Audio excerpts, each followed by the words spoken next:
I've been, I've raced sailboats. And it's given me more pleasure than I can even describe to you. The improvements it's made in my sailing skills, the victories, both large and small, and the camaraderie of the people that I've raced with has just fulfilled my life. So the reason I do this is because I would like everybody else the opportunity to have that pleasure that I've enjoyed over all these years. So the next thing I want to talk about is the rules. A lot of people get a little nervous. Well, I'd like to race a sailboat, but man, the rules are so complicated and I'm really worried about it. Well, they're really not that complicated. The sailing rules are basically the same as if you were out in the bay sailing. The only difference is you're going to use them a lot more often because you're in close proximity more often. There are some small changes. I'm going to go through those small changes around marks and starting areas that make that more safe. But the thing I want you to think about the racing rules is that if you understand the basic rules and you follow them, they're designed to keep people from crashing into each other to minimize contact. So as long as you follow the rules and when in doubt, bail out, you're not going to get in too much trouble on a race course. So we're going to go through those rules as we get going, and we'll make those clear to you as we go. The next thing is, how do I get started? Well, you just have. The first step at getting started in racing is understanding what it's all about and figuring out how you can get yourself into it. We're going to start out with the three basic areas that people usually get involved in sailing. The first one is race committee. There are actually a group of people that go out there and volunteer to set up the race for you so you can go out and have fun. That's one way to get involved in racing. It's a very rewarding way. We're going to talk about the job of the race committee a little further on in this presentation. But for now, it's good to know that that's one way you can get involved. You can go out there and help people run races, and it's a lot of fun. The next way you can get involved is to crew for someone who has a race boat and is racing. Crewing is a very rewarding thing as well. The nice thing about crewing is you don't necessarily have to be a good sailor or a good racer to crew. The basic main thing people are looking for in a crew is that they show up every time and they follow directions and they're on time. If you can do those three things, you're going to be a welcome crew to most people who are out there racing. So you don't have to worry about, do I have to do all these racing things to crew? No. And the bigger the boat you crew on, frankly, the less you have to know, because they split the jobs up into just tiny little pieces. So if I'm on a boat that's 33 feet long, there may be 7 different people racing that boat, and each one of them has a different job. So you're doing that's 1/7 of the stuff there. And typically on any boat, the skipper's making most of the decisions. He's putting the boat where it's supposed to be. So your job is just to basically follow the directions that he gives you. Now, if you're going to crew, you have to understand that the smaller the boat you're on, the less the physical requirements. There's nothing on a 16-foot boat or a 19-foot boat that's going to be physically hard demanding, meaning you have to have a lot of physical strength. It will take some agility, because you got to be able to move around the boat, cross sides, duck under the boat, that kind of thing. But not terribly. I mean, you see a lot of guys my age, overweight and not so good, that can just sail just fine on a 19-foot boat. You can't be sedentary and do it. It's going to work you out. The larger the boat gets, the less agile you have to be, because you got a bigger platform to work on. But then things get bigger, so then you have to have a little more physical strength to get the job done.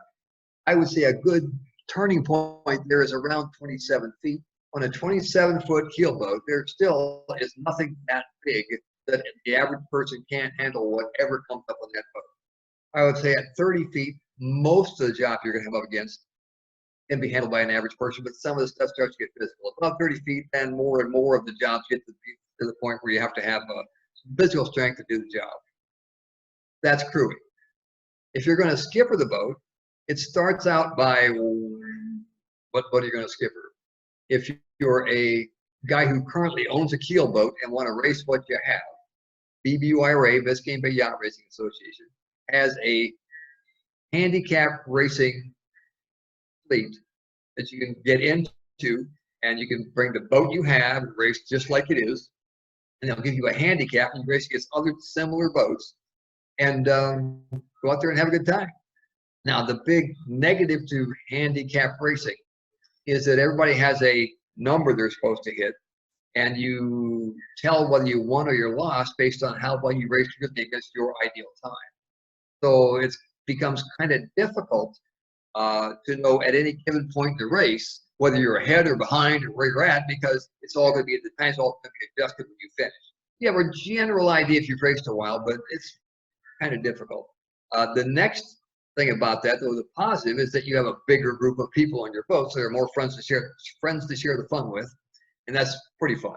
And just the majesty of the big boats really makes it a lot more fun. Now, if you don't have a keel boat and you want to race, I have to say that Biscayne Bay probably has the largest amount of opportunities to race different kinds of boats of any place I've ever lived. We have really well-established one-design fleets here of several different kinds of boats, and you can pretty much pick the boat and go out there and race. Now, the difference between a handicap race and a one-design race is on the one-design race, the whole idea is to have the boats be identical to each other. If you have a one-design boat, the manufacturer has made the commitment to make all those boats as close to the same as he can, so that anybody can take any boat, put it in a race, and they're all going to end up equal. But the difference is going to be the ability to skip it. When you get to that point, then at any time on the race course, you know exactly how you're doing, because the boats that are ahead of you are winning and the boats behind you are losing. That makes that pretty straightforward. I enjoy both types of racing. I've done a lot of both, but I really enjoy probably the one design the most, because it does give you immediate feedback all the time of how you're doing. If you're going to do one design, there are several different fleets to pick from in the bay. I'm going to pick the first one. And Dave, are you ready with some pictures? Do you have, you tell me which pictures you're going to start with. The smallest to go to the largest, or the largest to go to the smallest? What do you think? Which pictures? Are we going to show those videos, or are we going to show the pictures of the boats I said, Sunfish, Finn, Laser, Flying Scot? Let me go find that picture. So keep talking for a minute. Okay, I'll talk while you're doing that. So we're going to show you the different boats and how what they look like, and talk about what it takes to race that particular boat.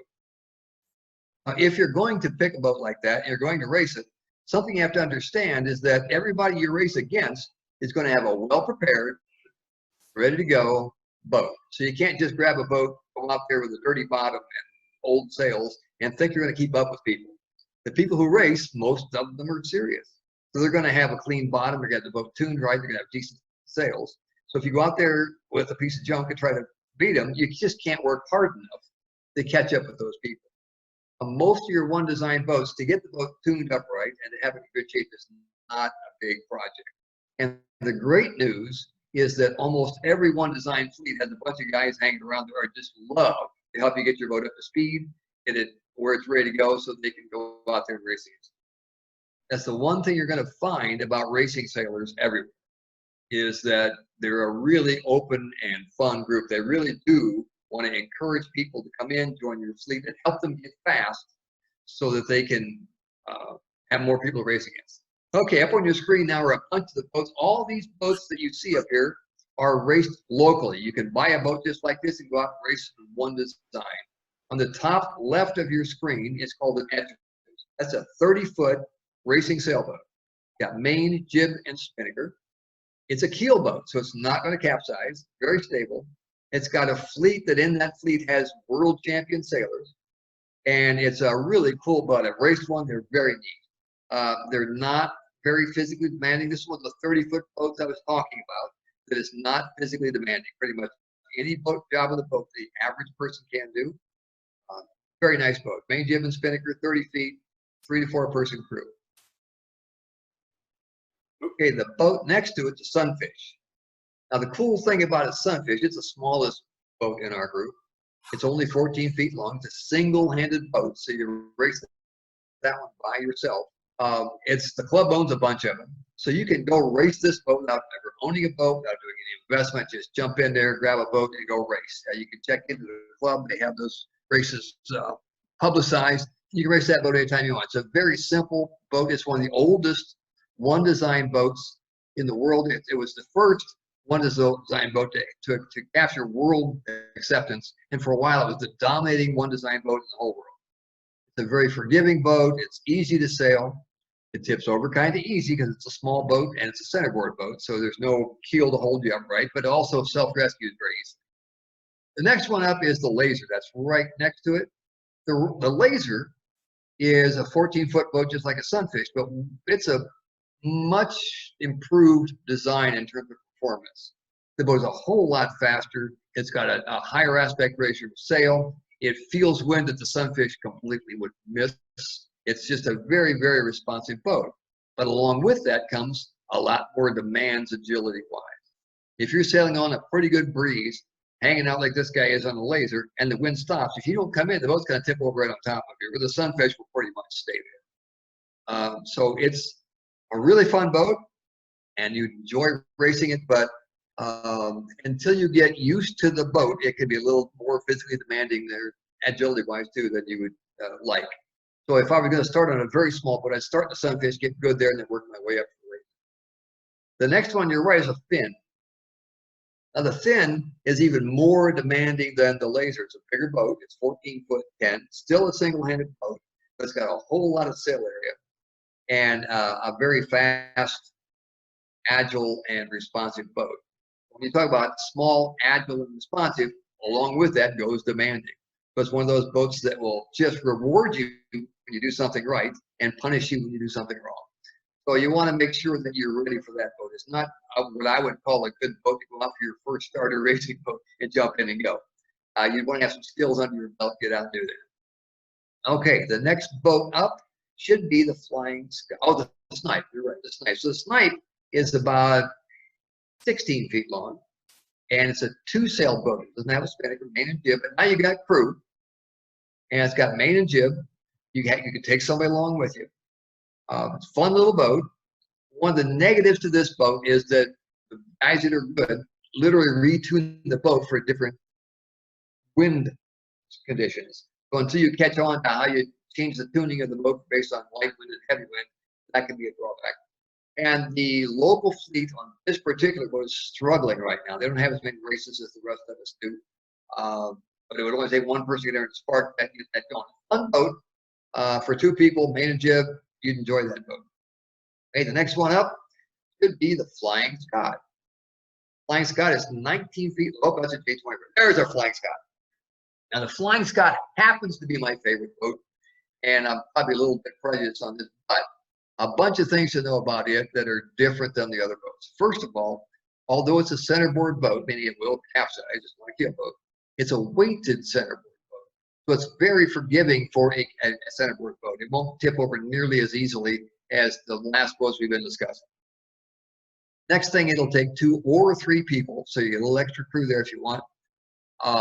It's got the largest fleet of boats on the bay. We have 17 of these just on the Coconut Grove Sailing Club strip alone. There's another one over in one of the other clubs. And there are 7 club-owned boats. So you can get out and try this boat and go race without even have to buy a boat.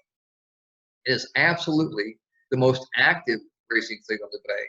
It's got so many levels that you participate. It's amazing.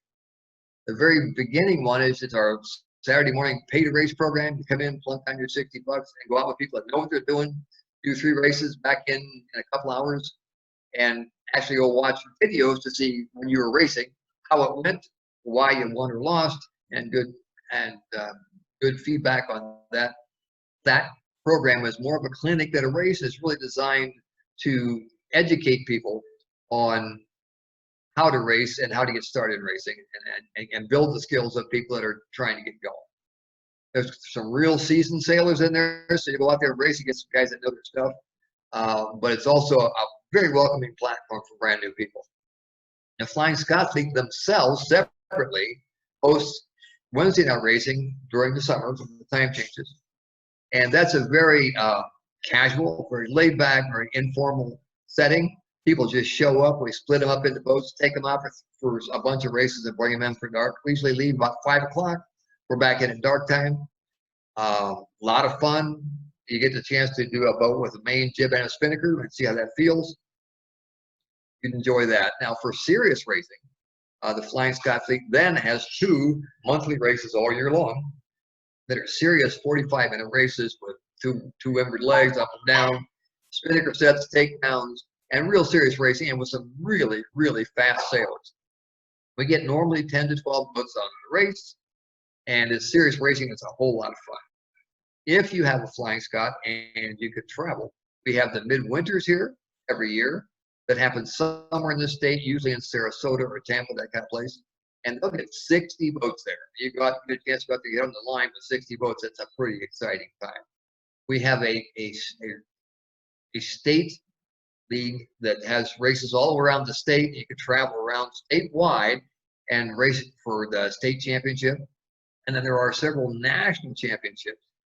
There's the national final championship that the fleet has, and it's done a different place around the United States every year. There's a wife-husband regatta, and there's a women's championship. So you could race at just about any kind of level you can imagine.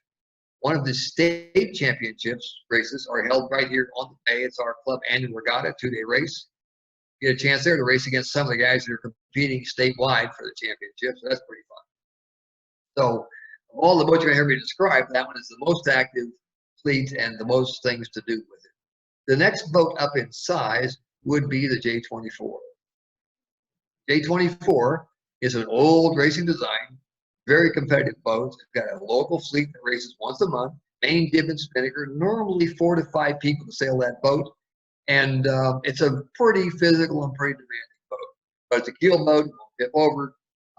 The boats have been around a long time, so you can get in one if you really, really, really want a keel boat. Get in one pretty inexpensively, and it's a fun boat to race. You have all those choices in terms of how you'd like to get involved. If you want to drive a boat, but you're not sure you're ready yet to get out there in the middle of a race, then crewing is a great way to get started. You go out there and crew for a guy for a couple times to see what he's doing, and get yourself that self-confidence to allow yourself to go out there and jump in and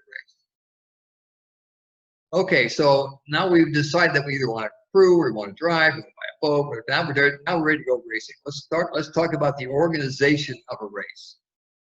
There's a group of people called race committee, and they volunteer their time to organize this whole thing for us so we can go out and race. They start, so they want my accomplice to the race committee. They really do a heck of a job for us. They start by setting up what they call racing instructions. The racing instructions are a list of rules and regulations so you know how to conduct yourself when you get out there. They're going to give you things like, where is the race going to be held? What kind of racing is it going to be? How many starts will there be? How many boats will be out there? Is it going to be 2 fleets, 1 fleet, 3 fleets?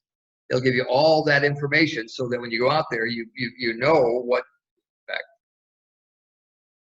Once they give you the race instructions, they'll usually have a skipper's meeting the day before when you go out there and go through all these things so you're clear about it. It's going to tell you what the course configuration is going to be, all that stuff. So you're going to have that in your belt before you go out. Now, when it comes time for the day of the race, assuming the boat's well prepared, the next thing is you get out there early. There's a notice of race. Very good. So there's your racing instructions. They're all printed out.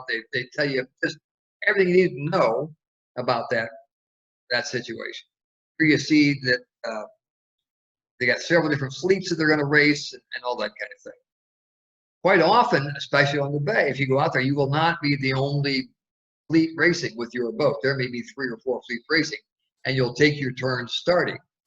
The race committee will put a big whiteboard on the back of their boat, either on the stern and the starboard side. And that whiteboard is going to tell you the order of starts, usually the distance to the weather mark, the compass heading for the weather mark, and it'll usually give you some kind of an idea what the course configuration is. If you're sailing on BBYRA, they have a course sheet that will tell you course A, course B, course C, and then they'll post that up there so you know ahead of time what course you're going to be sailing and when you're going to start. If you're going to go out there, you want to get there early enough to make sure you have time to absorb all that information and prepare. Remember that if a race committee is starting a race, unless something goes wrong, they're going to start it on time. So if you wait too long to leave the dock and you get out there and they can see you coming, but it's time to go, they're going to go because their job is to start on time and get the race going. I got to wait for people going back. So you want to make sure you're there on time, have your course figured out, and be ready to go. Now, the next thing is the timing of the start. The race committee is going to talk to you with flags. The flags are going to tell them, are going to tell you what they're thinking. So there's a bunch of flags that you're just going to have to learn if you're going to race. There's not too many of them, but it's important. So the first ones we're going to talk about, Dave has a chart of flags there. The first ones we're going to talk about probably is going to be the, there isn't one here, but there's a race committee flag. Race committee flag is a big blue flag that says RC. That tells you found the right boat. It's not just some guy fishing off the stern, but it's actually the boat that's going to be your race committee. That flag's going to be flying. Then often there'll be a come within hail flag. That's the red and black checkered one up here in the right-hand corner. That says, come over here and get close because I'm going to tell you something. Usually that tells you to come see the course. Maybe they're going to change something. Maybe they'll throw that up before they're going to start. But that one usually says, pay attention, get close, something's going to happen. Once you see that, the next thing that's usually going to happen is you're going to see a course flag or a class flag. The class flags are there in the middle. It says class flag examples. The top one's a Flying Scot, the next one's down to Laser, the next one's down to Star. They're almost always going to be white, and they'll usually have the fleet emblem on that white background. That tells you you are the fleet that's going to start next. When that one goes up, that is your starting flag. That's when you start timing from the time the flag goes up until your start. If you're racing in a handicap fleet, normally what they'll have is a bicolored flag. They'll have a flag with a white bottom and an orange top, or a white flag and a blue top, and that will tell you which one of your handicap fleets are racing, and the color of your flag will be told to you in the racing instructions. Okay, there are two kinds of starts. There are 5-minute starts and 3-minute starts. Now the good news is the flags are exactly the same for both. There's only one small difference, and I'll go through that with you. In all cases, when that white flag goes up, it says there's either 3 or there's 5 minutes before your start. Now then, the class time will be in your racing instructions. So let's assume it's a 5-minute start. That flag goes up, you click your stopwatch, and you know you got 5 minutes before your start. The next thing that's going to happen a minute later is your blue flag with a white center will come up. That says you've now got 4 minutes before your start.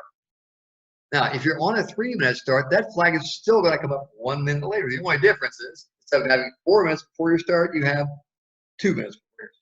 So there's very little difference there, just a matter of time you wait between flags. Okay, the next sound you're going to hear is a horn, and the blue flag goes down. By the way, if I didn't mention it, there's a horn with each one of these flags, so it calls to your attention to it. Okay, so the next horn you're going to hear is the blue flag coming down. So the white flag will stay up, blue flag will come down. When that comes down, that means there's 1 minute before your start. Now, whether it's a 4-minute start or a 5-minute start or a 3-minute start, that flag will come down 1 minute before you're supposed to start. The next flag you will see is the class flag white coming down. Now, if you're in multiple starts, then when your class flag comes down, it's very entirely possible the next class flag will go up at exactly the same moment. That just says we're now in our 3 or 5 minute sequence for the next class. If no other class flag comes up and you're the next guy up, that just means that they're going to start the sequence all over again without your class flag. So it's called a rolling start versus just a stage start. But most of the time on the bay, we do rolling starts, so you can be careful of that. Now, sometimes right in the middle of all this going on, you're going to see a red and white striped flag come up. That's the bottom right. That's a postpone flag. That flag says, oh, something happened. We're late. We got to stop. We got to start over again. It could be it was a major wind shift. It could be the race committee made a mistake. It could be all kinds of things. The race committee broke down, whatever. For whatever reason, they have to delay everything, so that flag will go up. When that flag goes up, that means everything holds, and it'll start all over again in a short period of time. That's your postpone flag. Okay, now assuming that the race started and everybody left, there's a couple more flags you may see. If 1 or 2 or maybe even 3 boats are over early on the other side of the line before the start, they'll put the individual recall up. So if right at the start, when they started, you hear an additional horn right away, you look over the race bank, you see that little white flag with the blue cross. That means someone was over early. Now, the race committee may or may not be able to get a hold of you and tell you you was the boat. It's your responsibility to know whether you're on the right side of the line or if you're over early. If you are over early, you have to stop, head back, restart by going to the side of the line. And while you're doing that, you can't interfere with anybody else that's starting. So it's a pretty good penalty for being over early. Okay, if a whole bunch of boats are over and the race committee deems that, it's just not fair, that other people going, there's just so many people both over early, they'll hoist a general recall. You see that one, that means everybody's going to go back and start this whole thing over. There's just so many people over early that it just doesn't make sense to restart it or to keep the race going. Now, those are basically, there are other flags, but this covers 99% of every flag you'll ever see out there. There are some other things that may come up, but that pretty much covers it. So if you could just get those flags memorized, and they're available online, they're available on the BBUIRA on their website for their flags. There's lots of places you can get it, but everybody uses the same ones. So if you can get those kind of memorized, then you're in pretty good shape in terms of knowing what to do when you get out there. Okay, so now we're going to assume that you got all that figured out. We're going to talk about what are the mechanics of a good start. One thing that's going to happen to you when you go out there and race if you've never done it before is you're going to be amazed at how much better that everybody else is sailing than you are, because they've all practiced this a whole bunch and they're pretty darn good at it. So one of the things they're looking at the start of the race is, where should I start? You would say, well, that's pretty obvious. Start the starting line. Well, not necessarily.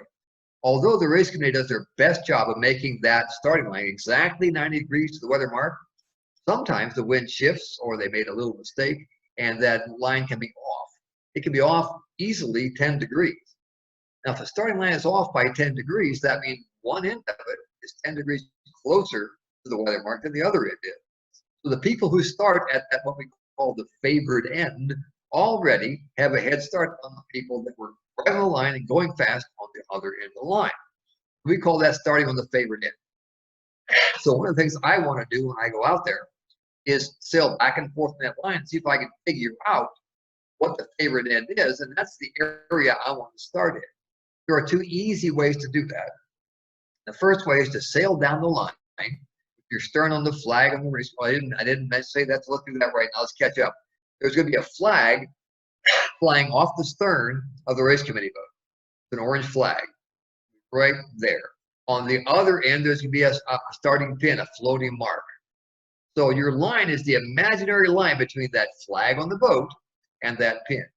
So if I'm out there early, which I always am, I'm going to sail down that line, and I'm going to get my bow on the pin and my stern on the flag. I'm going to take a compass heading. So let's say I'm on starboard tack heading for the pin, and I get a 90. Then I'm going to poke my boat up into the wind until the boom is right in the middle of the boat. I'm going to take a wind reading. Let's see, that's 90. Well, if the difference between the two, or 180, if the difference between the two is exactly 90 degrees, we have a square line. If when I go up and measure that, it's 110 degrees or 100 degrees, then the line is not square. So 90 is perfect. Anything else, one end or the other is favored. You want to start in the favored end. Another simpler way that requires no math at all. You sail down the line, you trim your main exactly so the top tail is flying out perfectly, you know it's right, and then you simply tack and leave your main cleated. If you get to the other tack and your main is flogging badly, then that tells you that that end of the line you're pointing at is the favored end of the line. That's just another easy way to do it. Now, once we've determined what the favored end of the line is, we would like to start there. However, keep in mind that if everybody else is good, they're all going to say, gee, I want to start there.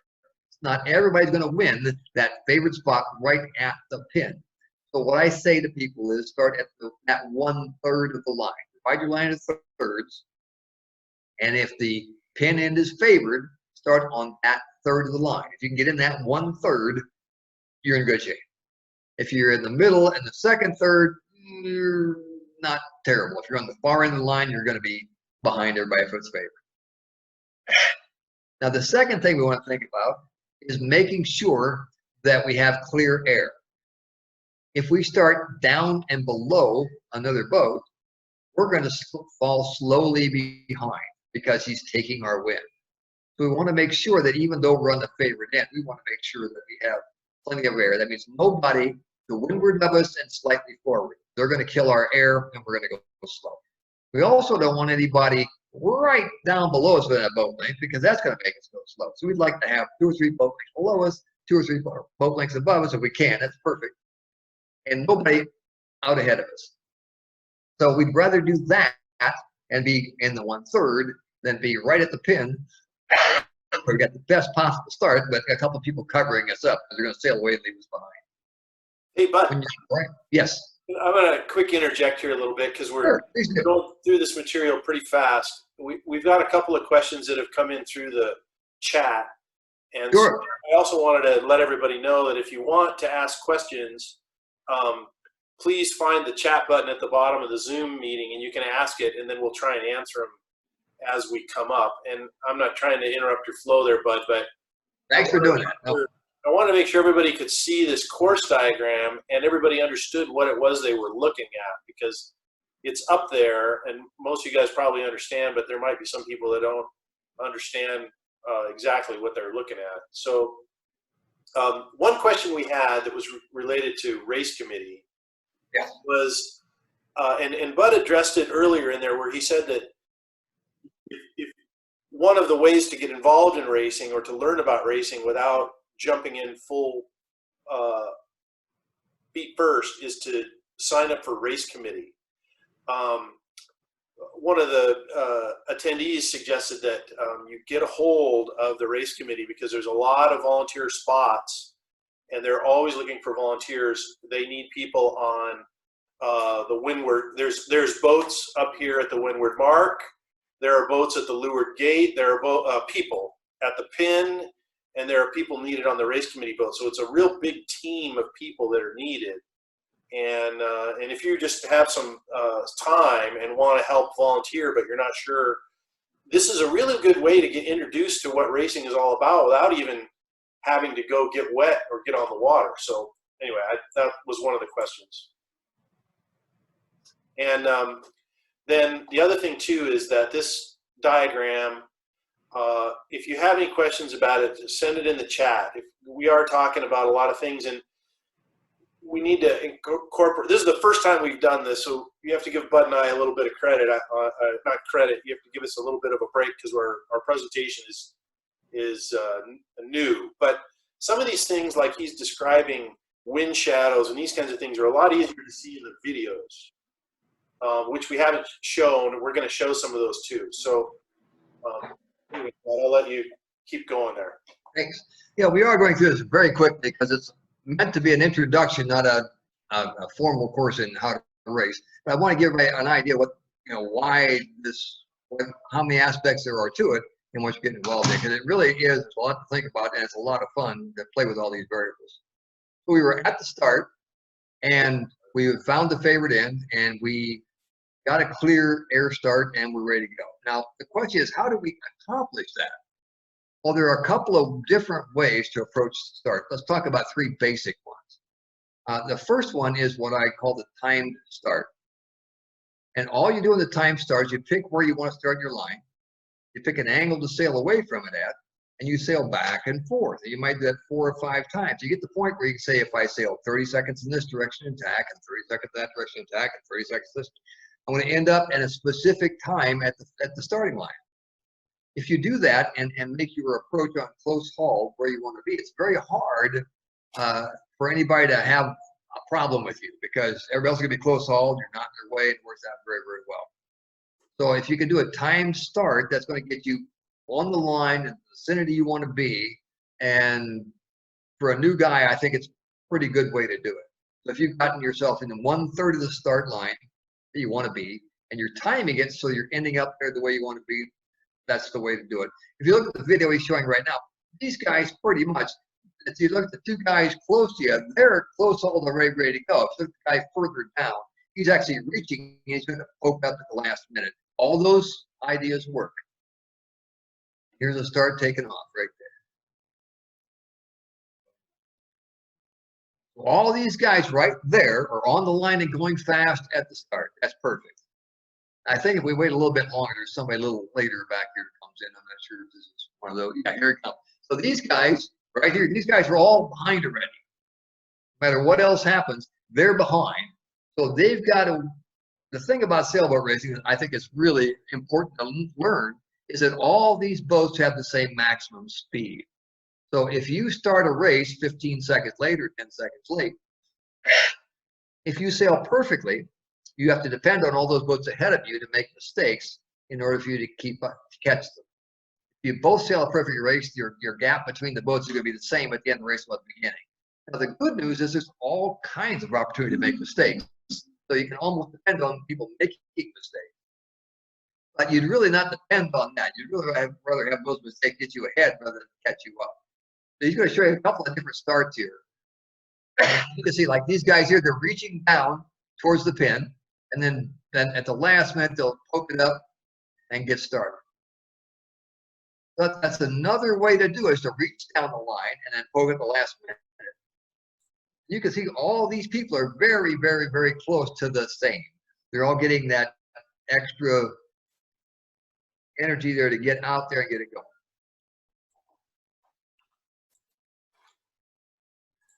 Here's a bigger boat fleet, I think. This one's pretty interesting. Yeah, this is the 600 with all kinds of different really big boats and a really big long line. I don't know, can you see my cursor? Yeah. That is perfect. One end of the line right there. And then the other end of the line is somewhere on shore. And they have a big narration, but this start is just a big boat start that's a lot different. Anyway. That's good. So you can see these guys, most of them are coming up close hauled and come up the line. They're basically timing their start so they get that line just right. And you can see the ones that are out in front are going to do a whole lot better than the guys that are behind. All those guys behind now are going to be in bad air and have to dig through all this bad air to get even with the guys that are out there. This guy in the black sail down here at the bottom is kicking butt. He's way out there in front of everybody. If you look at the guy in the white sail way on the back, he's got a lot of work to come up with just to catch up with this guy. And this is where Bud is talking about bad air. This boat up in the upper right-hand corner with the white sails, these boats, like, and you can see my cursor, Bud? Yes, looks good. Okay. So this boat here with the dark sails, this boat is in the lee of this boat, and so the air is going to be disturbed and it has a lot less energy than this one. So, and when Bud talks about clear air, he's talking about air that hasn't been disturbed, which means he gets the maximum pressure and the maximum drive from the wind. So a good start is measured by being on the line on time. There's your starting pin right down there. So a good start is being on the line on time in clear air. Now this guy's able to tack now. He has to tack because the land is there. And he's going to be able to cross the entire fleet because he had such a good start. He's ahead of everybody. He was the favored end, going fast. And look, the rest of the fleet is behind him. He's got to just cross right in front of him. And here comes an interesting rule situation. This guy has to tack because he's going to run out of water. And then a guy right behind him was on starboard tack. So now, just like in normal sailing, port starboard is the rule. So once this guy tacks, he's on port tack. He's going to have to make sure he heads down far enough to clear this guy's stern and go behind him. And he's going to have to watch every boat that is behind him to make sure he doesn't have a problem with it. Now, luckily, that guy, the guy below him, tacked. So he's way to this boat here. Look how far he had to head down to miss him, but that's part of the deal. And now he's past him, but now he's got to worry about the next boat coming.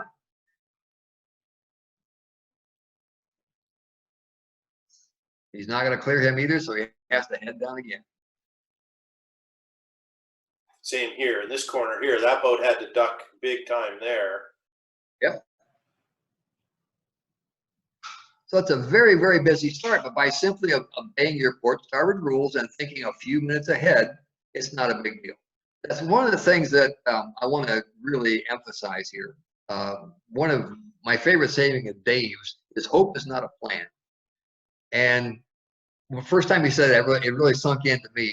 You really want to be thinking a couple of minutes ahead all the time, because once you're into a sticky problem, kind of hard to figure out what to do, and you have to do major movements to get out of it. If you're just thinking a few minutes ahead, this guy, before he tacked, realized he was going to have a starboard tacker there and had already had a plan to duck behind him after he tacked. That's a really important part of this, is just being a little bit head on the boat, thinking ahead, keep yourself out of trouble. Okay, so we got our start off. Oh, I didn't talk about the other two starts, but I want to do this real quick. So the other two starts are reaching down the line and just poking it up as you go. That's a very popular start. The only problem with reaching down the line is a boat coming up close hauled has the right of way over you, so you may have to poke it up and get away from him. Or if you come in close hauled, you're pretty safe. The other one is just sailing down the line looking for a hole. You can sail down the line on port tack, look for a nice fat hole, and tack into it. That works really, really well when it works. And when you run into a wall of starboard tackers, it can be pretty ugly. You can sail a long way before you find a hole. That's another way to do it. Now, there is one other rule thing that we want to talk about on the start, and that's called barging. On the start, if you're sailing close hauled at the boat end, the right-hand end of the line, you have to make sure that if you're above a guy sailing close hauled towards that boat, that you are able to clear the race committee boat. He does not have to give you room at the start to clear that race committee boat. So you can literally come up and just edge by that race committee boat with almost trading paint there, and you have no place to go. So that's really a bad place to be. I don't recommend that at all, especially for a new person to start. You have to bail out, turn around like Dave's showing there, and come back around. And usually when you do that, there's a whole row of boats behind him, and you end up just way, way, way in the back. So I would say stay away from the immediate boat end, especially when you're brand new, unless there's nobody else there. Get down 4 or 5 boat lengths, you got plenty of room to come up or come down, change your course without having to do anything drastic. Okay, so we've gotten through our start and we're heading upwind. Now, a couple of things about heading upwind is that every tack costs you a couple of boat lengths. So you don't want to tack every 12 seconds or else that's going to put you behind. But at the same time, you want to make sure that you're tacking for the right reasons. So once I'm on my course and heading upwind, the first thing I want to consider is, am I sailing as high and as fast as the boats around me? And here's where crew can be a big help.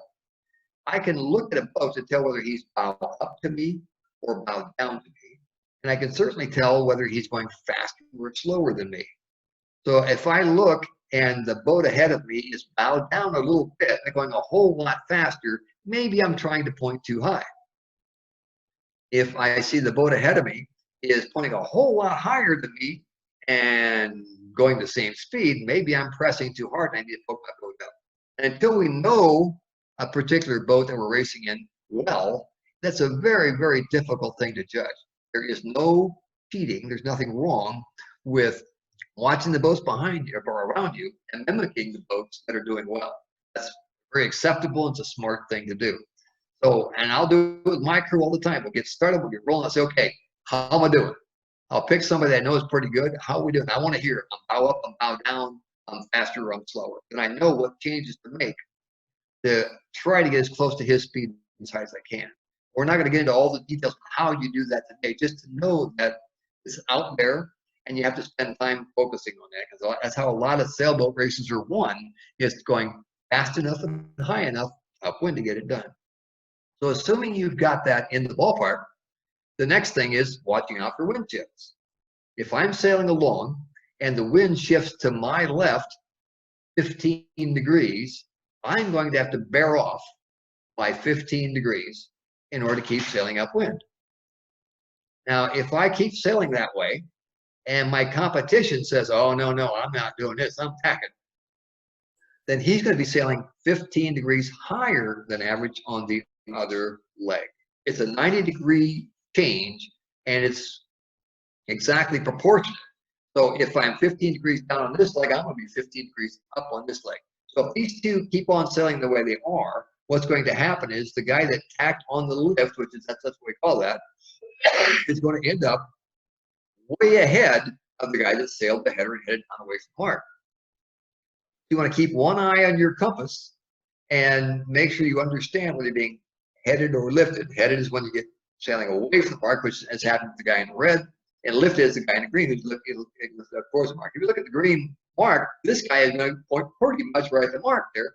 This guy's going to go past him and tack, and he won't make it. So the next thing to watch for is headers and lifts, And they're very basic, and the trick is if it's more than a 7 or 8 degree change, you want to tack and stay off. So the next thing you want to avoid is sailing what we call to the corners.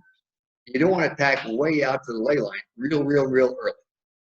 Because if you do that and there's a wind shift, you can't take advantage of the wind shift. If I have a boat that's out here like this, and he tacks, and now he's laying the line perfectly, but the wind shifts, again, left 15 degrees, then the guy who went to the other side and tacked is going to be laying the mark, and he's going to be sailing away from it and have to head down. So he's going to end up, because he banged the corner, not being able to take advantage of a wind shift and sailing a longer distance. So even though he's sailing well and sailing the wind he's got very well, this guy, because he tacked, didn't go to a corner, has room to tack and take advantage of the shift. So when you first get out there and sail, those are just the basic components of figuring out how to stay with the fleet you're racing with. It's clear air, looking at your height versus your speed, and tacking on the shift. If you can do those things, then the rest of the stuff will kind of come as it comes. And again, if you're in doubt, pick somebody that you know is reasonably good and try to mimic what they're doing. One other thing I think it's a good time to interject here is that if you go out there brand new, don't be disappointed because you've got a group of guys that are way ahead of you. Every fleet has the top 3 or 4 or 5 guys that have been doing this for a long time and are really good at it. You're not going to go out there the first day and be on their heels. It's just not going to happen. But the good news is with the large fleets that we have, like in the Flying Scot, there's plenty of people in different stages of the learning curve. There's always somebody there to chew on. The best way to handle this when you're brand new is pick somebody that's close to you and just try to beat them. And don't worry about how far ahead everybody else is. When I did my first race in my brand new J27, when I moved down to Miami, I'll never forget this. Brand new boat to me, new bay, everything was new. I get out there and I got my first race and I was 20 minutes behind the first place boat. I was really demoralized. I thought, where the hell am I going to find 20 minutes? Well, a year later, I was vying for first place. So it just took time to figure the boat out and figure the bay out and time to get things moving. That's normal. So don't think that because you go out there the first time you're last place that you're a terrible sailor. You're not. These guys that are out there that you're racing against are pretty darn good. They know what they're doing. It's not going to be easy to just come out there and get ahead. Okay, so we've made it up the weather leg, and now we're ready for the weather mark.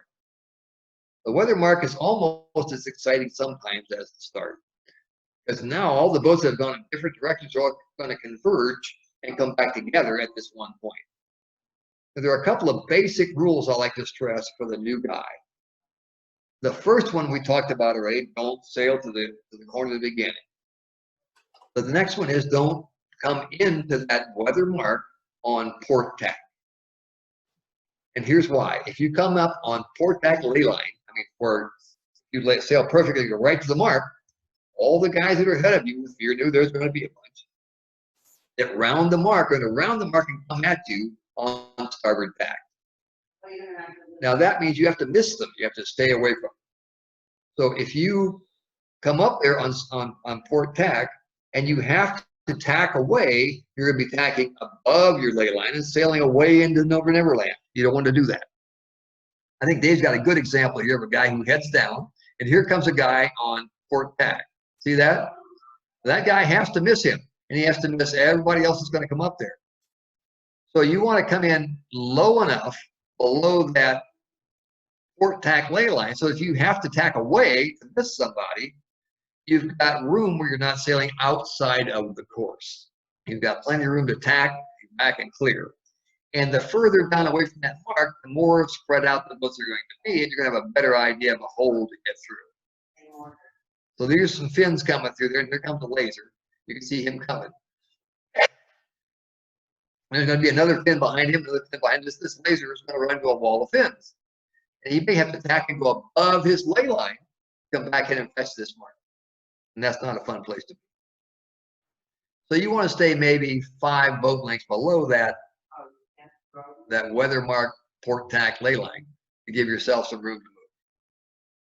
Once we're past that, the next thing is to recognize the additional rule we're going to learn now, which is the 3 boat length circle. There's a rule in sailing that was developed, I don't know, maybe 10 years ago, maybe a little longer, to try to eliminate some of the problems they were having at the weather mark. So what they said was, if you get to within 3 outdoor boat lengths of the weather mark, and there's a boat overlapped beneath you, you have to give him room to go around the mark. Now, what that means is, it doesn't mean it has to be ahead of you. It means it has to have to bow under you and have an overlap. And it's not a big deal for you if you're ahead of him. All you can do is just around the mark a little wide and give him room to get in between you and the mark. That's it. So within our standard port starboard, we've now talked about the margin rule, and now we talked about the mark grounding rule. So if we can get those taken care of, that solves those problems. And again, at the weather mark, it's all about planning a little bit ahead. If you see a bunch of traffic there, start thinking ahead of time about how you'd like to handle that traffic. Coming in on port tack and closing your eyes and hoping like hell you make it, probably not a good plan. You want to figure out how you're going to tuck people, get around, So once you've taken care of that, then that takes care of your rules and your nervousness around the weather mark. So the next thing that people do wrong around the weather mark is simply not head down quickly and efficiently. If you reach off at the weather mark, you're going in the wrong direction. You got to get downwind. So you got to get the boat headed down. You got to let the rein out aggressively so the boat scoots down and it keeps its power up and starts heading downwind. Once you're past that mark, then we're just sailing down to the finish. Now, we're not going to talk about too much about the leeward mark rounding because it's pretty much a duplicate of the weather mark rounding. We're just going to go for the finish. I'm trying to keep it short. So when we're going downwind, it's exactly the same as going upwind. Except that we want to sail as deep as we can, not as high as we can, and still go fast. Your average boat doesn't sail really fast going absolutely dead down unless it's really blowing.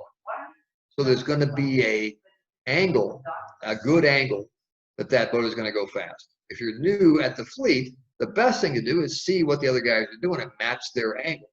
Now, once you've matched their angle and your speed, then try sailing 5 degrees lower and see if you're gaining anything. Try sailing 5 degrees higher, see if you're gaining anything, and then pick your own. But starting out with their angle is always the best way to do it. Once you've figured out your downwind angle you're going, the next thing is to watch over your shoulder.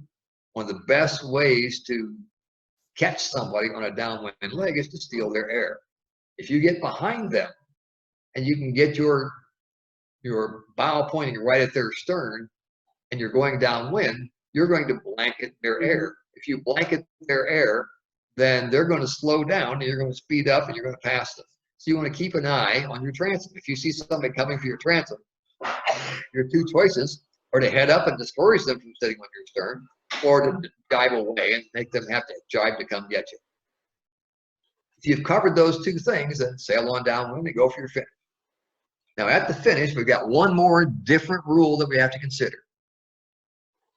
That rule is that you have to allow a boat that is by you to finish the race. You can't, even though you're the leeward boat and you have the right of way, you can't take him up high and make him miss the finish by just squeezing him out. You have to give him room to get around.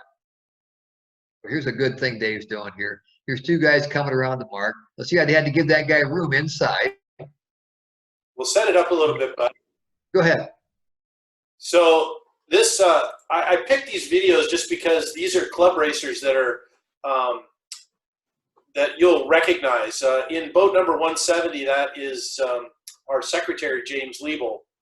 And right now, he's in a bad position because he is leeward of 208, 408. Now, leeward boat has right-of-way over a windward boat, but he can't tack. When you're in the middle of a tack, you lose all your rights, and so he can't tack. 408 is controlling him, and they're coming up to the weather mark. You'll see the weather mark come in here, but 408 is trying to drive him past the weather mark, and you'll see James, who's right here, going, hey, let's tack, and 408 is playing a game with him. It's kind of fun to watch. He's holding him there. Neither of these boats are laying the mark. In other words, they both have to tack in order to get around the weather mark. But you'll just kind of see what happens. And this is one of those karma is a bitch kind of things, because 408 is doing a good thing tactically by holding James there, but you'll see what ends up happening. He has a bad tack. So now they're both tacked onto port, and because they have to round that mark to port, but 408 has a bad tack and he wipes out and he can't get his boat under control. And so James sneaks in there, but he hits the mark. So now 408 is in irons. He's going backwards because he tried to be tricky. Poor James is now going to do a circle, a penalty circle for hitting the mark. Meanwhile, there's a boat coming in the background here that's on port also. And it presents another rule challenge. You'll see it happen here in real time. So James has got his boat under control. He did his penalty turn. 408 is still in purgatory trying to get his boat rolling again. And then the other boat that's coming in on port, he sees this mess, and I will tell you the reason that he sees the mess is because that's me in the background here coming at him on port, and I know that I have to stay out of his way, but I also know that it's pretty windy out and he's a little bit out of control. So I just go all the way around him. I don't try and mess with him at all because I don't want to hit him, and I don't know if he's going to wipe out or not. So I just stay nice and clear of it. Anyway, that's the rule. It was a leeward thing there and a bunch of different rules. That's a good example of a fin versus a laser. They're both single-handed boats, but you can see the fin is a whole lot more boat for sure.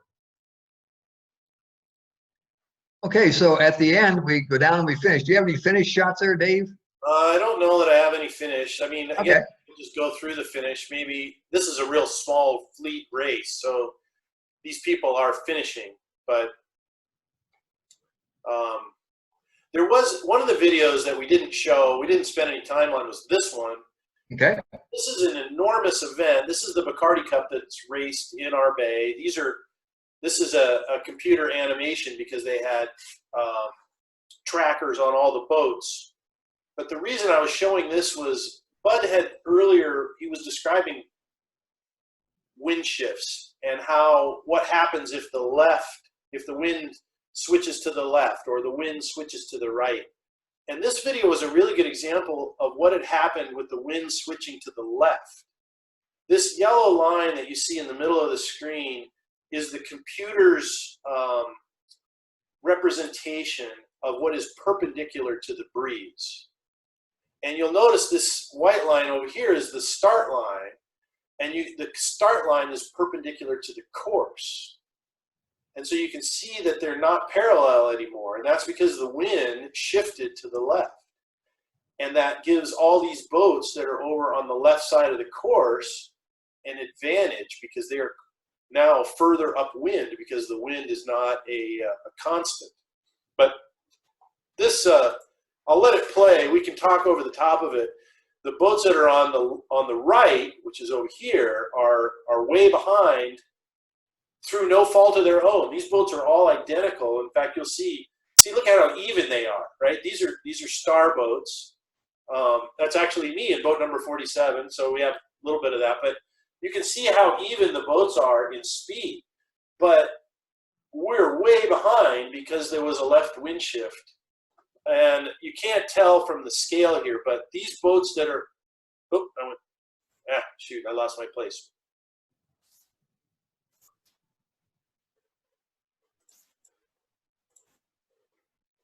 There.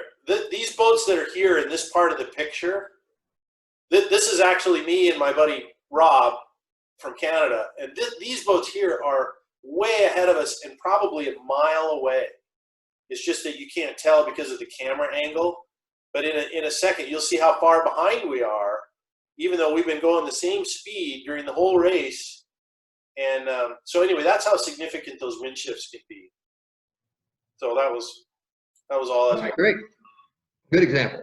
So I promised to target this at 1 hour, and we are there. I went through a whole lot of stuff in a short period of time. But again, I want to really emphasize this. This is just an introduction. You have tons of people around the club that would love to talk to you about racing. Dave or I can approach any one of us anytime at all, and we'll help you in any way we can get started in this. Just come out and try it. I think you're going to find out that it's just a really great way to spend your time and a lot of fun. We'll open it up to questions now, and then when we're done, we're out of here. Anybody got any questions?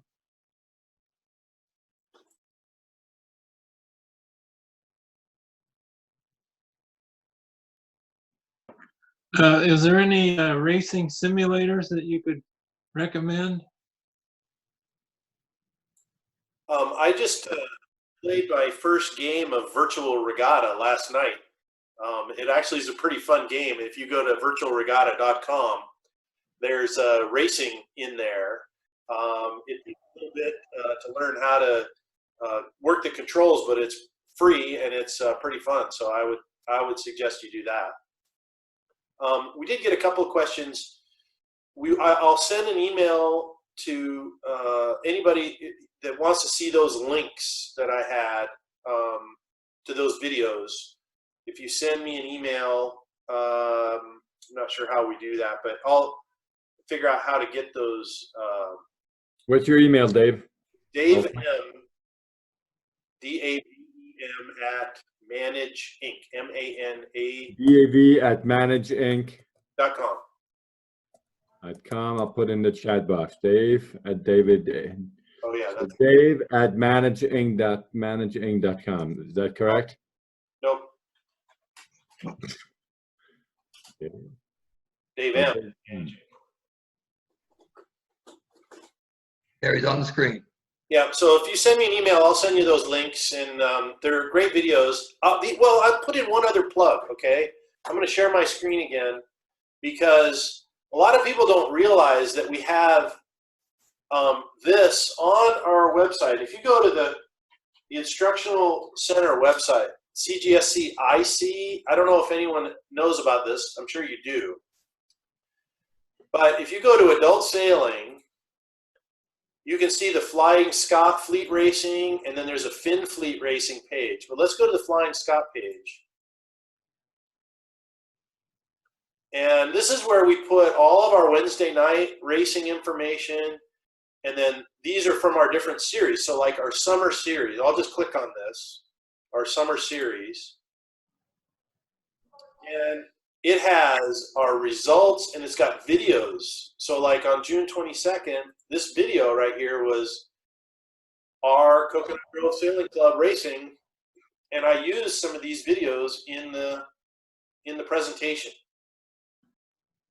And there's a commentary that is going on. The person is talking. I have it muted for the class here, but that's Bud talking and saying, telling everybody these guys are, doing well. They're not doing well. This particular race, it doesn't look like there was any wind, but anyway, there's sometimes we do a recap. So there's like you can read about how the wind was. Anyway, so this Coconut Grove Sailing Club has a lot of great links and a lot of good videos, and I encourage everybody to go there.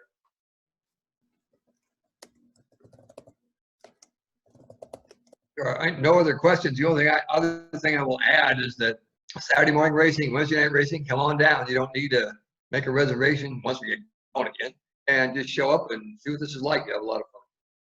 Yep, and really don't discount the race committee stuff too. That's actually really pretty fun. And there's a great bunch of people. You get a couple of free drink tickets.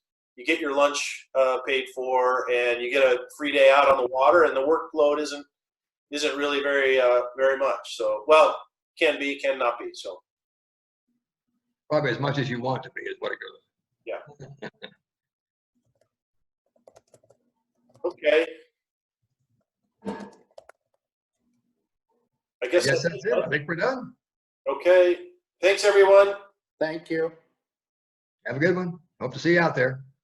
Thank you. Thank you, Dave. Thank you, Bud. Awesome. Thank Have you. fun. Thank you.